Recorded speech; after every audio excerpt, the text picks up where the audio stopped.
As You Like It by William Shakespeare. Act 4, Scene 3. Enter Rosalind as Ganymede and Celia as Aliena. How say you now? Is it not past 2 o'clock? And here much Orlando. I warrant you, with pure love and troubled brain, he hath ta'en his bow and arrows and is gone forth to sleep. Enter Silvius with a letter. Look, who comes here? My errand is to you, fair youth. My gentle Phoebe did bid me give you this. I know not the contents, but as I guess by the stern brow and waspish action she did use as she was writing of it, it bears an angry tenor. Pardon me, but I am but a guiltless messenger. Patience herself would startle at this letter, and play the swaggerer. Bear this, bear all. She says I am not fair, that I lack manners. She calls me proud, and that she could not love me. Were man as rare as phoenix, odds my will, her love is not the hare that I do hunt. Why writes she so to me? Well, shepherd, well. This is a letter of your own device. No, I protest. I know not the contents. Phoebe did write it. Come, come, you are a fool, and turned into the extremity of love. I saw her hand. She has a leathern hand, a freestone-colored hand. I verily did think that her old gloves were on, but 'twas her hands. She has a housewife's hand, but that's no matter. I say she never did invent this letter. This is a man's invention, and his hand. Sure, it is hers. Why, 'tis a boisterous and cruel style, a style for challengers. Why, she defies me, like Turk to Christian. Woman's gentle brain could not drop forth such giant rude invention, such Ethiop words, blacker in their effect than in their countenance. Will you hear the letter? So please you, for I never heard it yet heard too much of Phoebe's cruelty. She Phoebe's me. Mark how the tyrant writes.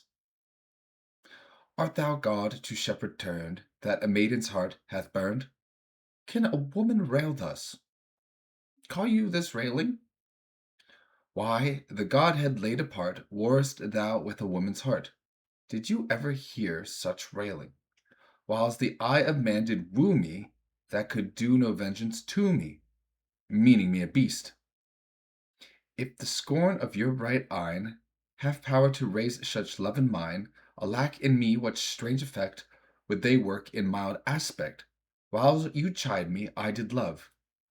How then might your prayers move? He that brings these lines to thee little knows this love in me, and by him seal up thy mind, whether that thy youth and kind will the faithful offer take of me and all that I can make, or else by him my love deny, and then I'll study how to die. Call you this chiding? Alas, poor shepherd, do you pity him? No, he deserves no pity. Wilt thou love such a woman? What, to make thee an instrument and play false strains upon thee? Not to be endured. Well, go your way to her, for I see love hath made thee a tame snake, and say this to her, that if she love me, I charge her to love thee. If she will not, I will never have her unless thou entreat for her. If you be a true lover, hence, and not a word, for here comes more company. Enter Oliver. Pray you, Good morrow, fair ones, pray you, if you know, where in the purlieus of this forest stands the sheepcote fenced about with olive trees? West of this place, down in the neighbor bottom, the rank of osiers by the murmuring stream. Left on your right hand brings you to the place, but at this hour the house doth keep itself, there's none within. If that an eye may profit by a tongue, then should I know you by description, such garments and such years. The boy is fair, of female favor, and bestows himself like a ripe sister. The woman low, and browner than her brother. Are not you the owner of the house I did inquire afore? It is no boast, being asked to say we are. Orlando doth commend him to you both, and to that youth he calls his Rosalind. He sends this bloody napkin. Are you he? I am. What must we understand by this? Some of my shame if you will know me, what man I am, and how and why and where this handkerchief was stained. I pray you tell it. When last the young Orlando parted from you, he left the promise to return again within an hour, and pacing through the forest, chewing the food of sweet and bitter fancy, lo, what befell. He threw his eye aside, and mark what object did present itself. Under an oak, whose boughs were mossed with age, and high-top bald with dry antiquity, a wretched, ragged man, all grown with hair, lay sleeping on his back. About his neck a green and gilded snake had wreathed itself, who with her head, nimble in threats, approached the opening of his mouth. But suddenly, seeing Orlando, it unlinked itself, and with indented glides did slip away into a bush, under which bush's shade a lioness, with udders all drawn dry, lay couching head on ground with cat-like watch, when that the sleeping man should stir. For 'tis the royal disposition of that beast to prey on nothing that doth seem as dead. This seen, Orlando did approach the man, and found it was his brother, his elder brother. Oh, I have heard him speak of that same brother, and he did render him the most unnatural that lived amongst men. And well he might so do, for well I know he was unnatural. But to Orlando, did he leave him there food for the sucked and hungry lioness? Twice did he turn his back and purpose so, but kindness, nobler ever than revenge, and nature, stronger than his just occasion, made him give battle to the lioness, who quickly fell before him, in which hurtling from miserable slumber I awoke. Are you his brother? Was't you he rescued? Was't you that did so oft contrive to kill him? 'Twas I. But 'tis not I. I do not shame to tell you what I was, since my conversion so sweetly tastes, being the thing I am. But for the bloody napkin, by and by, when from the first to last betwixt us two, tears our countenance had most kindly bathed, as how I came into that desert place.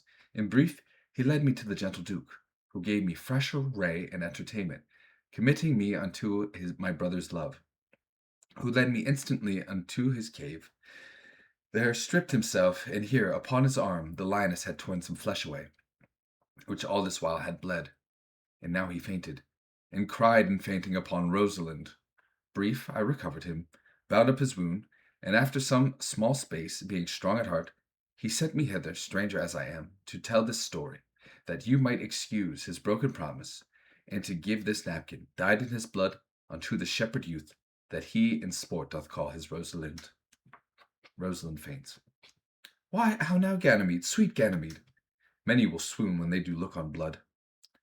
There is more in it, cousin. Ganymede! Look, he recovers.